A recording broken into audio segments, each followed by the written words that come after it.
आयनिक equilibrium में next topic है salt hydrolysis. Salt hydrolysis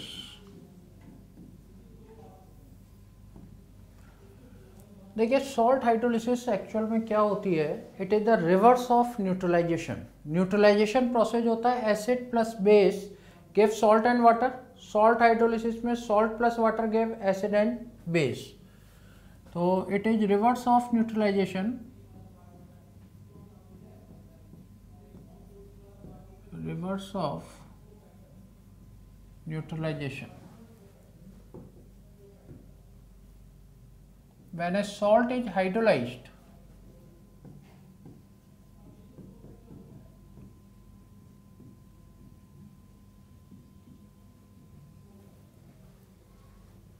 then solution becomes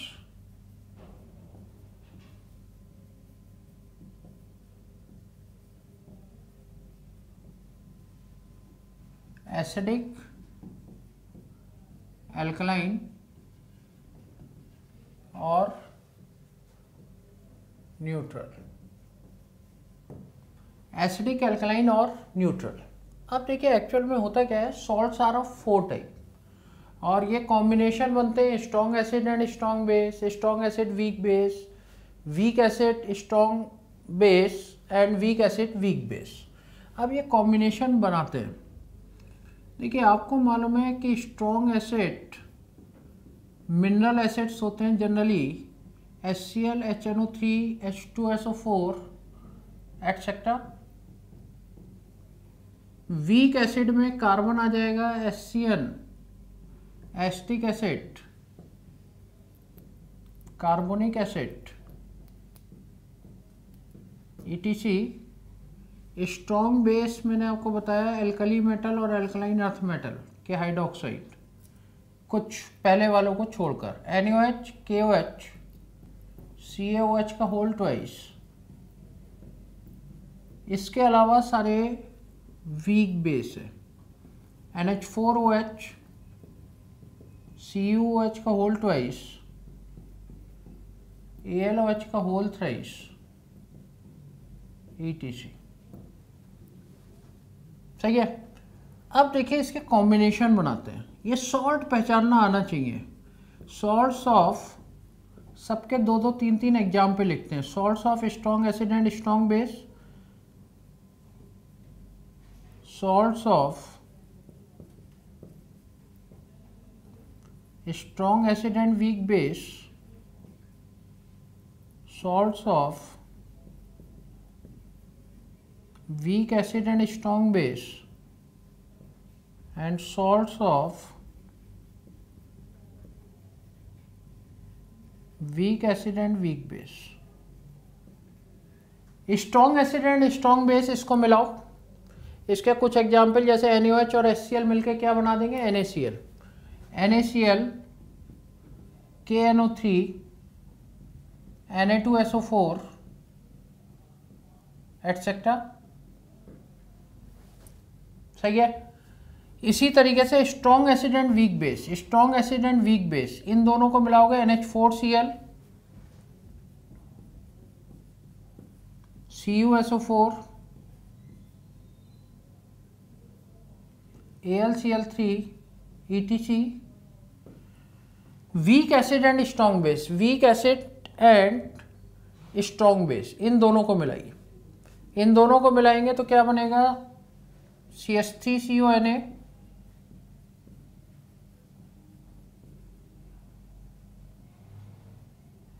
KCN, Na2CO3, ETC। And week acid and weak base, week acid and weak base में NH4Cn and CH3CONH4, ammonium carbonate,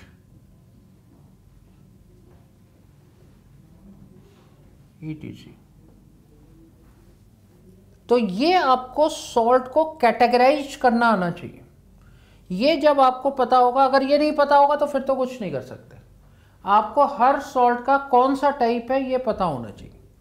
अब देखिए किसी salt को हम बोलते हैं कि ये हाइड्रोलाइज हुआ, किसी सॉल्ट को हम बोलते हैं ये हाइड्रोलाइज नहीं हुआ। व्हाट डज इट मीन, इसका मतलब समझ में आना चाहिए। फिर इसमें जो क्वेश्चंस पूछे जाते हैं कि किसी सॉल्ट की हाइड्रोलिसिस से एसिडिक सोल्यूशन बन गया, किसी सॉल्ट की हाइड्रोलिसिस से एल्कलाइन बन गया, किसी से न्यूट्रल बन गया, इसका क्या मतलब है। तो इसको ज़रा चेक करते हैं और देखिए किस तरीके से।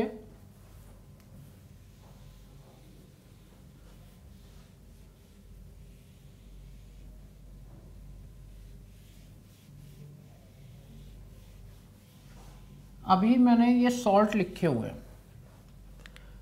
एक सॉल्ट चेक करता हूं मैं NaCl। इसका मुझे ये पता करना है कि इसकी हाइड्रोलिसिस होगी या नहीं होगी। अगर होगी तो सोल्यूशन एसिडिक होगा, एल्कलाइन होगा या न्यूट्रल होगा।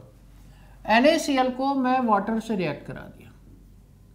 वाटर से रिएक्ट कराने के बाद it form NaOH plus HCl।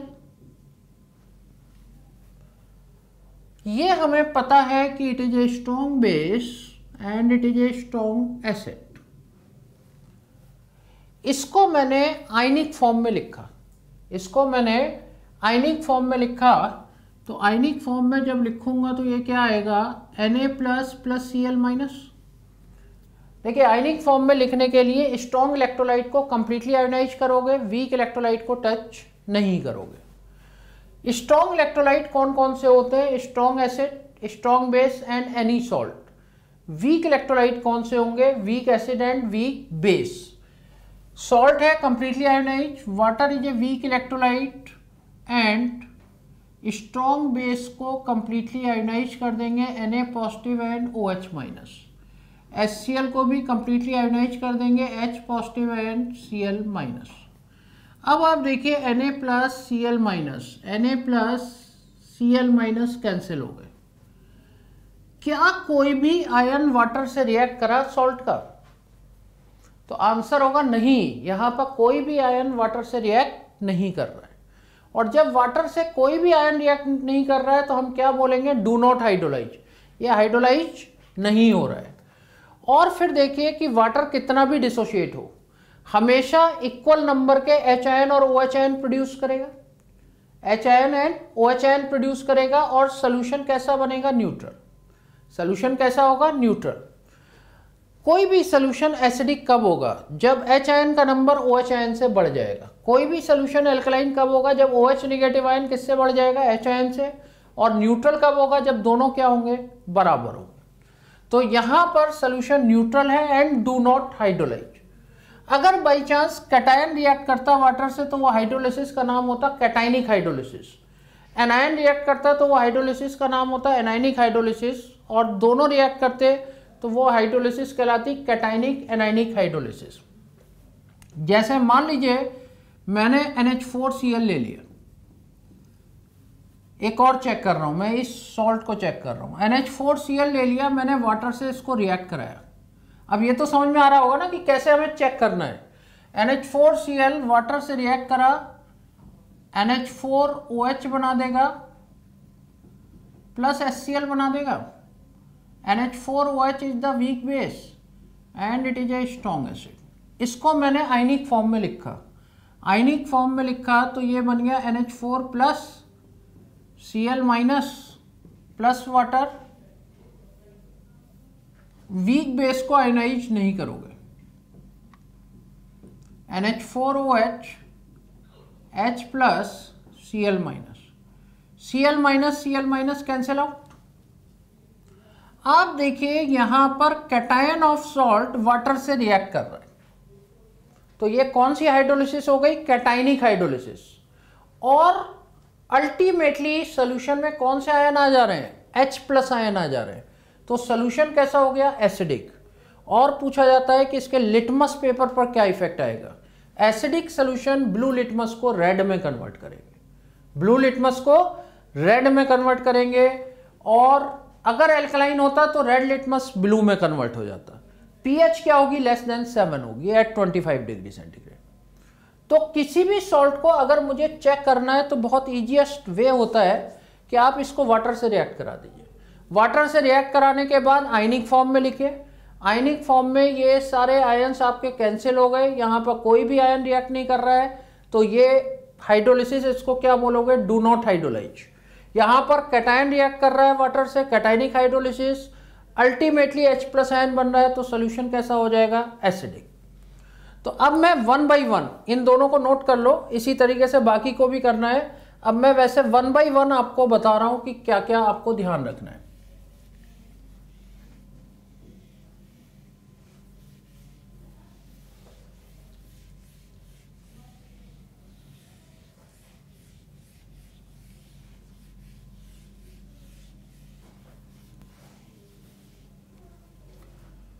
First case है salts of strong acid and strong base, that is NaCl, KNO3, Na2SO4, etc. do not hydrolyze. Do not hydrolyze.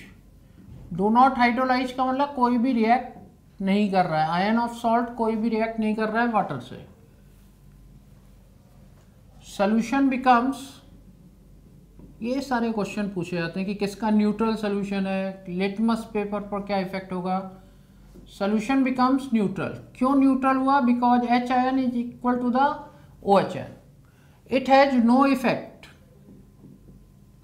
It has no effect on litmus paper.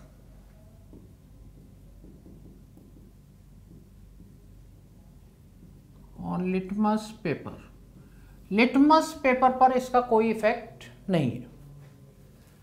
इसमें कोई formula नहीं होगा। वैसे क्या होता है, basically 4 फॉर्मूले होते हैं। हाइड्रोलिसिस कांस्टेंट की calculation, degree of hydrolysis, H ion and pH। Her salt में अलग अलग तरीके से फॉर्मूले होते हैं। इसमें किसी फॉर्मूले की जरूरत नहीं है क्योंकि इसकी हाइड्रोलिसिस नहीं हो रही है। pH is 7। सेकेंड केस है salts of strong acid and weak base, that is NH4Cl, FeCl3, CuSO4, etc. Undergoes कौन सी हाइड्रोलिसिस होगी, अभी मैंने बताया था अंडरगोज कैटाइनिक हाइड्रोलिसिस, क्योंकि कैटायन ऑफ सॉल्ट रिएक्ट करेगा।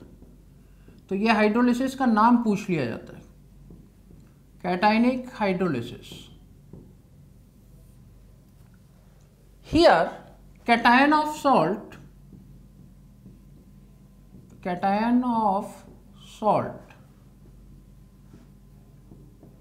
reacts with water,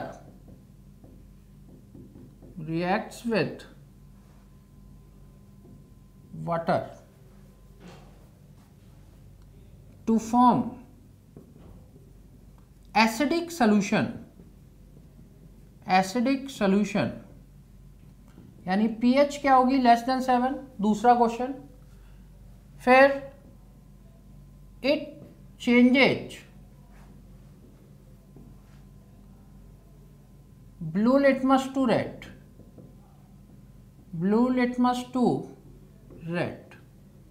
क्योंकि एसिडिक सॉल्यूशन है तो ब्लू लिटमस को ये किसमें कन्वर्ट कर देगा, रेड। ये सारे पॉइंट थ्योरेटिकल हैं, थ्योरेटिकल आपको ध्यान रखने हैं। अब इसके बाद इसके अगर न्यूमेरिकल्स आ जाए तो सारे सॉल्ट के केस में 4 फॉर्मूले याद रखने हैं। एक्चुअल में ये नीट क्रैश कोर्स की वजह से पूरा डेरिवेशन पॉसिबल नहीं है इतने कम टाइम में, तो इसके मैं डायरेक्ट फॉर्मूले बता रहा हूँ, डायरेक्ट फॉर्मूले याद रखिए। तो ये KH is equal to KW upon KB। KB पता है, KW पता है, KH is the hydrolysis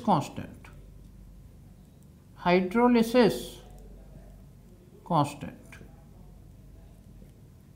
alpha is equal to under root KW upon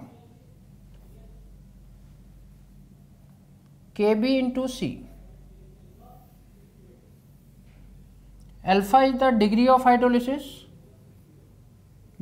of hydrolysis.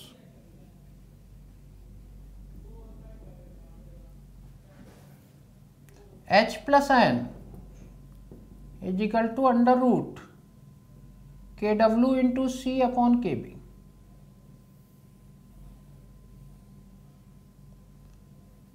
And pH is equal to minus half log Kw minus half log C plus half log Kb. ये basically numericals के लिए ये 4 फॉर्मूले ध्यान रखने हैं, हर जगह पर यूज नहीं कर सकते। आपको पहले ये आइडेंटिफाई करना पड़ेगा कि ये सॉल्ट कौन सा है, strong acid and weak base का, तब आप इन फॉर्मूलों का यूज कर सकते हैं। Kb is the ionisation constant for base, Kw ionic product of water, C is the concentration of salt in molarity. तो ये 4 फॉर्मूले हर सॉल्ट के केस में आपको याद रखने हैं। पहले सॉल्ट में कोई फॉर्मूला नहीं था। अब इसमें हम नेक्स्ट सॉल्ट ले रहे हैं, थर्ड सॉल्ट।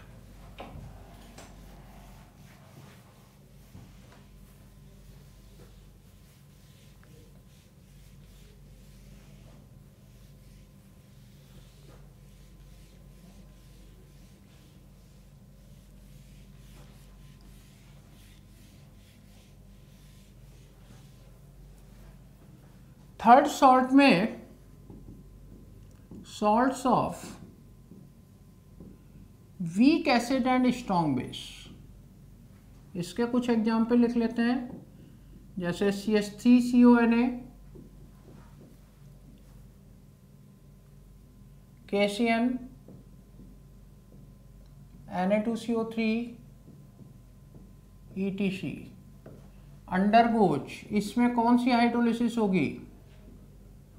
Anion hydrolysis. अब ये क्वेश्चन आपसे पूछा जाता है, undergoes anionic hydrolysis.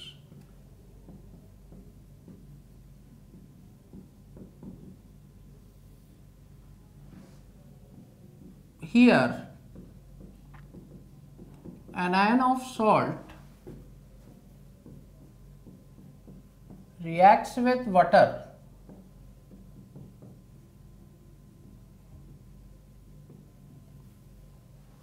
to form कौन सा सॉल्यूशन बनाएगा? Alkaline solution. उसमें बना था एसिडिक और इसमें एल्कलाइन सॉल्यूशन। और एल्कलाइन सॉल्यूशन की पीएच ग्रेटर देन 7 और लिटमस पेपर पर क्या इफेक्ट आएगा? लिटमस पेपर पर रेड लिटमस को ब्लू करेगा, it changes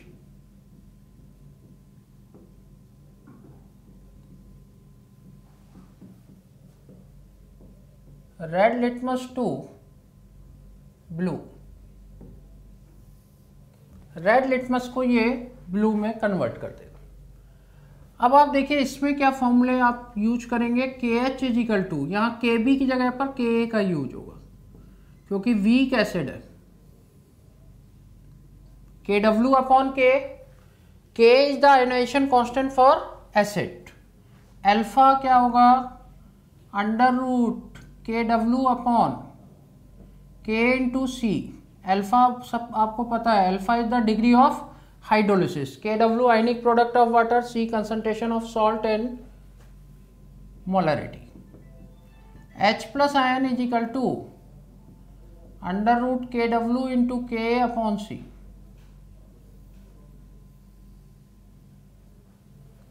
and pH is equal to minus half log Kw minus half log Ka plus half log C। Direct formula based question होते हैं, values रखिए और आंसर आ जाएगा। Salt को पहचान लीजिए कि कौन सा सॉल्ट है, उसके अकॉर्डिंग आपको फॉर्मूला यूज करना है। फोर्थ है salts of weak acid and weak base, that is CH3CONH4, ammonium carbonate, ammonium cyanide, ETC undergoes, अब इसमें क्या होगा, दोनों हाइड्रोलिसिस होंगे, कैटाइनिक एनायनिक हाइड्रोलिसिस होगी, cationic anionic hydrolysis.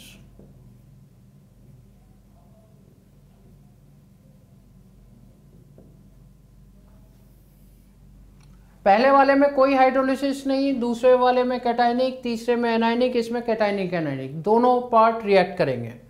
Undergoes cationic anionic hydrolysis. Solution इसमें कुछ भी हो सकता है, सोल्यूशन मे बी एसिडिक,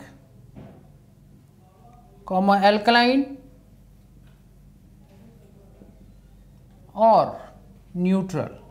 अब ये कैसे पता चलेगा, ये अभी डिस्कशन का पॉइंट है। मे बी एसिडिक, एल्कलाइन और न्यूट्रल। अब इसमें देखिए फॉर्मूले हम कैसे यूज करते हैं, फॉर्मूले हमें कैसे यूज करने हैं।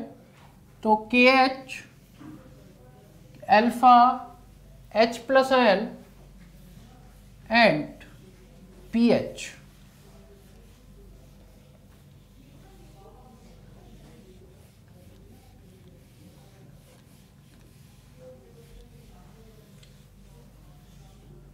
इसमें देखिए जो फॉर्मूले आएंगे वो KH इजिकल टू क्या होगा, KW upon K into KB। KB दोनों का यूज होगा। K is the ionisation constant for acid and KB is the ionisation constant for base. Alpha क्या होगा, under root KW upon K into KB। H+N क्या होंगे, KW into K upon KB। And pH क्या होगी, pH is equal to minus half log KW minus half log KA plus half log KB। ये आपकी pH हो जाएगी। अब देखिए होता क्या है कि इन सारे फॉर्मूलों को अगर हम देखें तो कहीं पर भी क्या C आ रहा है, C कहीं पर है ही नहीं। यानी एक क्वेश्चन आपसे यही पूछा जाता है कि pH of the salt of weak acid and weak base क्या कंसंट्रेशन पर डिपेंड करेगी, तो आंसर होगा no, it does not depend on the concentration of salt. Depend किस पे करेगी, it depends on K and KB values only, K and KB values only, कहीं भी C नहीं आ रहा है। अब आप सोच के देखिए कि KW होता है 10 की पावर -14, अभी मैं इसे नोट कराऊंगा, पहले इसको समझो। KW होता है 10 की पावर -14, ये जब मैं रखूंगा तो ये वैल्यू 7 आ जाएगी, ये वैल्यू क्या आ जाएगी, हाफ करोगे तो 7 आ जाएगी। अब अगर K और KB की वैल्यू बराबर है, मान लो weak acid and weak base का सॉल्ट है, उसमें दोनों K एंड KB बराबर है, तो आप देखिए ये और ये कैंसिल, 7 आ गया, नहीं आ गया, एंड सोल्यूशन बिकम्स न्यूट्रल। मान लेते हैं K KB से ज्यादा है, तो निगेटिव में वैल्यू ज्यादा बनी, 7 में से माइनस करोगे pH क्या हो जाएगी, less than 7 and solution becomes acidic. और अगर मान लो KB KA से ज्यादा है तो पॉजिटिव में वैल्यू आ गई, 7 में क्या करोगे, प्लस करोगे, सोल्यूशन कैसा हो जाएगा, एल्कलाइन। तो ये सब कुछ डिपेंड कर रहा है K एंड KB वैल्यूज पर, does not depend on the concentration of the salt. तो यहाँ पर ये इंपॉर्टेंट पॉइंट है और ये क्वेश्चन भी आता है, pH of solution of salt of weak acid and weak base does not depend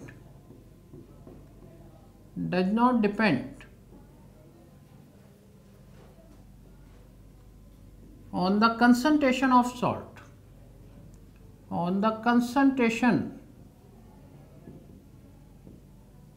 of salt. इस पे डिपेंड नहीं करेगा, it depends on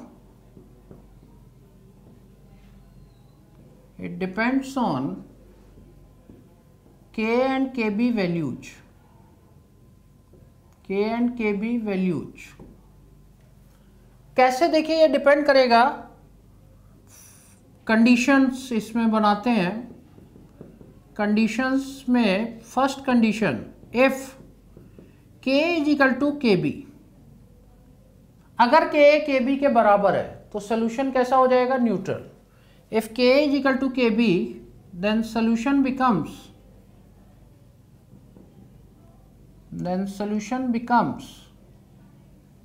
neutral.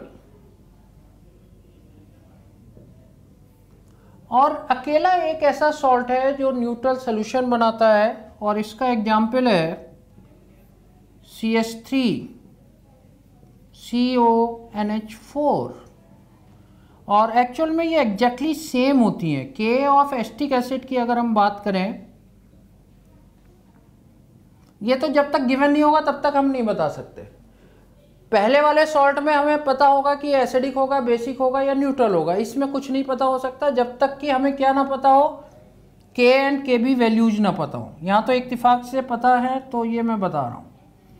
1.8 into 10⁻⁵ and KB of NH4OH is also 1.8 into 10⁻⁵। ये तो पहली कंडीशन हो गई। सेकंड कंडीशन क्या होगी, if K is greater than KB, K अगर ज्यादा होगा KB से तो निगेटिव में वैल्यू बनी, और 7 में से माइनस करोगे less than 7, then solution becomes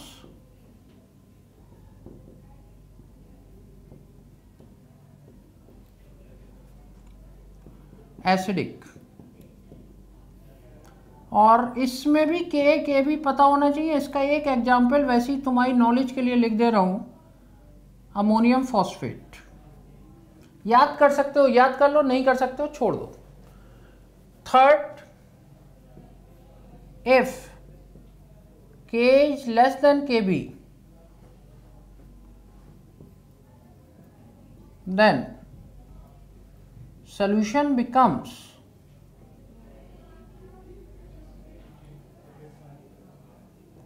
alkaline। solution becomes alkaline। इसके भी मैं एग्जाम्पल तुम्हारी नॉलेज के लिए लिख रहा हूं। Ammonium carbonate, ammonium cyanide, ETC। तो ये एक्चुअल में कंप्लीट सॉल्ट हाइड्रोलिसिस हो गई। चारों टाइप के सॉल्ट, चारों के क्या फॉर्मूले होते हैं, क्या लिटमस पेपर पर इफेक्ट आता है, क्या उसकी पीएच ऑफ सॉल्यूशन होती है, किस टाइप की हाइड्रोलिसिस होती है, कैटाइनिक, एनाइनिक, कैटाइनिक, एनाइनिक। तो ये सारा कुछ आपको दिमाग में रखना है। तो इसमें नॉर्मली जो क्वेश्चंस आते हैं कि ये सॉल्यूशन एसिडिक होगा, एल्कलाइन होगा, न्यूट्रल, वो तुरंत बता सकते हो, है ना। न्यूमेरिकल्स कम ही पूछे जाते हैं, और अगर न्यूमेरिकल आ भी गए तो सीधे फॉर्मूले याद रखने। और किस सॉल्ट में कौन सा फॉर्मूला है, सबके अलग अलग 4 फॉर्मूले आपको गिवन है। पहले वाले सॉल्ट में कोई फॉर्मूला नहीं है, strong acid and strong base, क्योंकि उसकी हाइड्रोलिसिस नहीं होती है और पीएच क्या रहेगी, 7 रहेगी।